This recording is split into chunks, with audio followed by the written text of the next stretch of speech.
ایک مرد کے لیے 70 حوریں اور عورت کے لیے وہی شوہر جو دنیا میں بھی اس کے ساتھ ہے، یہ فکرہ آج کی ماڈرن دنیا کا ایک نعرہ بن چکا ہے جسے میڈیا کے ہر پلیٹ فارم پر اٹھایا جا رہا ہے، یہاں تک کہ اس موضوع پر باقاعدہ فلمیں بننے لگی ہیں۔ اب یہ سوال کیوں پیدا ہوا، اور یہ کہ اللہ نے ایک مسلمان مرد کے لیے ایک وقت میں 4 شادیوں کا حکم کیوں دیا، جبکہ ایک عورت ایک وقت میں صرف ایک ہی مرد سے نکاح کر سکتی ہے؟ اب اس کے پیچھے کیا حکمت ہے اور سائنس اس حوالے سے کیا کہتی ہے، یہ سب آج کی اس ویڈیو میں آپ کو بتائیں گے۔ شادی کے لیے ضروری ہے کہ ایک مرد جسمانی لحاظ سے مضبوط ہو۔ اگر ایک آدمی 4 شادیاں کرتا ہے تو اس کی ہر ایک بیوی کا یہ حق ہے کہ اس کا شوہر اس کو اچھا کھانا، اچھا گھر اور اچھے کپڑے فراہم کرے، اور جو شخص اس معاملے میں کوتاہی کرے گا تو وہ سزا کا مستحق ہوگا۔ جبکہ ایک شرط نہیں، اسلامی تعلیمات کا تقاضا ہے کہ بیوی کی صحت کی نگہداشت ہو اور اس کی دوا اور علاج کا اہتمام کیا جائے۔ عورت اگر صاحب حیثیت خاندان سے تعلق رکھتی ہو تو فقہاء نے لکھا ہے کہ اس کے لیے ملازم کا انتظام بھی ہونا چاہیے۔ اگر ایک بیوی دوسری بیوی کے ساتھ رہنا نہیں چاہتی تو شوہر کی ذمہ داری ہے کہ اس کے لیے الگ گھر فراہم کیا جائے۔ یہ بات ذہن میں رکھنی چاہیے کہ دنیا کی دیگر قوموں کی طرح عرب میں بھی زیادہ بیویوں کا رواج تھا اور ایک سے زیادہ شادیوں کو معیوب نہیں سمجھا جاتا تھا۔ جنگ احد میں جب 70 مسلمان شہید ہو گئے تو مدینہ میں بہت سی عورتیں اور بچے یتیم ہو گئے۔ جنگ میں بوڑھے شریک نہیں ہوتے تھے اور مرنے والے عموماً نوجوان ہی ہوتے تھے۔ جو عورتیں بیوہ اور جو بچے یتیم ہو گئے، ان کا مسئلہ بڑا اہم تھا۔ اسی پس منظر میں یہ آیت نازل ہوئی جس میں اللہ تعالیٰ فرماتا ہے، اگر تمہیں ڈر ہے کہ تم یتیموں کے ساتھ انصاف نہ کر سکو گے تو جو دوسری عورتیں تمہیں پسند آئیں ان سے نکاح کر لو، 2 2 3 3 اور 4 4 تک۔ لیکن اگر تم اس بات سے ڈرتے ہو کہ ان کے ساتھ انصاف نہ کرو گے تو ایک ہی سے نکاح کرو۔ نکاح اللہ کا ایک خوبصورت تحفہ ہے جسے ایک انسان زنا جیسے لعنت سے بچا رہتا ہے۔ اب جو لوگ کہتے ہیں کہ عورت کو ایک سے زیادہ شوہر رکھنے کی اجازت کیوں نہیں، تو سب سے پہلے تو یہ ہے کہ اگر ایک عورت یہ کہے کہ اس کے 4 شوہر ہیں اور پھر ایک بچہ جنم لے تو یہ سوال پیدا ہوتا ہے کہ اب اس کا باپ کون ہوگا۔ اسی طرح اگر 1 سے 2 اور 2 سے 3 بچے پیدا ہو گئے تو یہ مسئلہ آئے گا کہ اب اس بچے یا بچوں کی کفالت کون کرے گا۔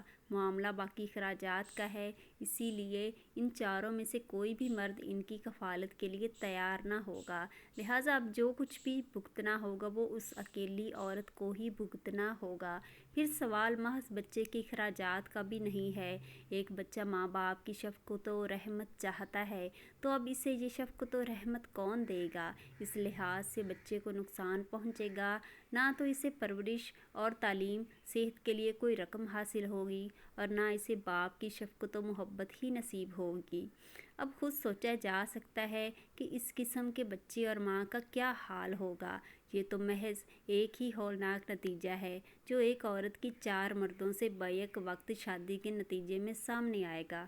اسی طرح جب بیوی پر خرچے کا معاملہ آئے گا، اسے کپڑے بنانے کی خواہش ہوگی، کھانے اور پینے کا سوال آئے گا اور دوا، علاج، آپریشن اور ولادت کے مرحلے آئیں گے تو ان کے شوہر یہ کہہ کر جان چھڑائیں گے کہ میں ہی تمہیں کیوں خرچہ دوں اور میں ہی تمہارے علاج کا بندوبست کیوں کروں؟ کیا تمہارا دوسرا شوہر نہیں ہے؟ ایک یہودی جو دینی عالم تھا، اس نے اپنے ایک ریسرچ میں یہ ثابت کیا تھا کہ اس زمین پر مسلمان خاتون سے زیادہ پاک باز اور صاف ستھری کسی بھی مذہب کی خاتون نہیں ہے۔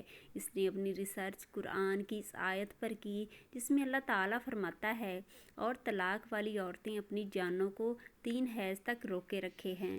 اس آیت نے ایک حیرت انگیز جدید علم ڈی این اے کے انکشاف کی راہ ہموار کی اور یہ پتہ چلا کہ مرد کے سپرم میں پروٹین دوسرے مرد کے مقابلے میں 62% مختلف ہوا کرتی ہے، اور عورت کا جسم ایک کمپیوٹر کی مانند ہے۔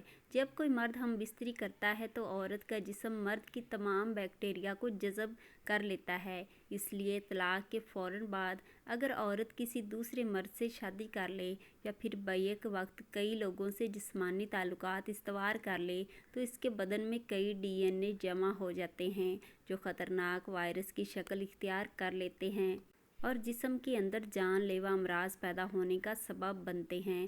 سائنس نے یہ بات ثابت کی ہے کہ طلاق کے بعد ایک حیض گزرنے سے 32 سے 35% تک پروٹین ختم ہو جاتی ہے۔ دوسرے حیض آنے سے 67 اور 72% تک آدمی کا DNA زائل ہو جاتا ہے۔ تیسرے حیض میں 99.9% خاتمہ ہو جاتا ہے۔ پھر رحم سابقہ کا DNA سے پاک ہو جاتا ہے اور بغیر کسی سائیڈ ایفیکٹ کے اور نقصان کے نئے DNA قبول کرنے کے لیے تیار ہو جاتا ہے۔ ایک طوائف کئی لوگوں سے تعلقات بناتی ہے جس کے سبب اس کے رحم میں مختلف مردوں کی سپرم چلے جاتے ہیں اور جسم میں مختلف DNA جمع ہو جاتے ہیں جس کے نتیجے میں وہ مہلک امراض کا شکار ہو جاتی ہے۔ اور رہی بات اس عورت کی جس کا شوہر مر چکا ہو تو اس کی عدت طلاق شدہ عورت سے زیادہ ہے کیونکہ غم کی بنا پر سابقہ DNA جلدی ختم نہیں ہوتا، اسے ختم کرنے کے لیے پہلے سے زیادہ وقت لگتا ہے اور اسی کی رعایت کرتے ہوئے ایسی عورت کے لیے 4 مہینے اور 10 دن کی عدت رکھی گئی۔ فرمان ہے اور تم میں سے جس کی وفات ہو جائے اپنی بیویاں چھوڑیں تو اس کو چاہیے کہ وہ 4 مہینے اور 10 دن اپنے آپ کو روکے رکھے۔ اس حقیقت سے راہ پا کر ایک ماہر ڈاکٹر نے امریکہ کے 2 مختلف محلے میں تحقیق کی۔ ایک محلہ جہاں افریقن نژاد زدہ مسلم رہتے تھے، وہاں کی تمام عورتوں کی جنین میں صرف ایک ہی شوہر کا DNA پایا گیا، جبکہ دوسرا محلہ جہاں اصل امریکن آزاد عورتیں رہتی تھیں، ان کی جینس میں ایک سے زائد 2-3 لوگوں تک کے DNA پائے گئے۔ جب ڈاکٹر نے خود اپنی بیوی کا خون ٹیسٹ کیا تو چونکا دینے والی حقیقت سامنے آئی کہ اس کی بیوی میں 3 الگ الگ لوگوں کے DNA پائے گئے۔ اس کے بعد وہ ڈاکٹر پوری طرح قائل ہو گیا کہ صرف اسلام ہی وہ دین ہے جو عورتوں کی حفاظت اور سماج کی ہم آہنگی کی ہی ضمانت دیتا ہے، اس بات کو بھی کہ مسلمان عورتیں دنیا کی سب سے صاف ستھری پاک عورتیں ہیں۔ ویڈیو کے آخر میں ایک بار درود شریف پڑھنا مت بھولیے گا۔ ملتے ہیں ایک اور ویڈیو میں، تب تک کے لیے اللہ حافظ۔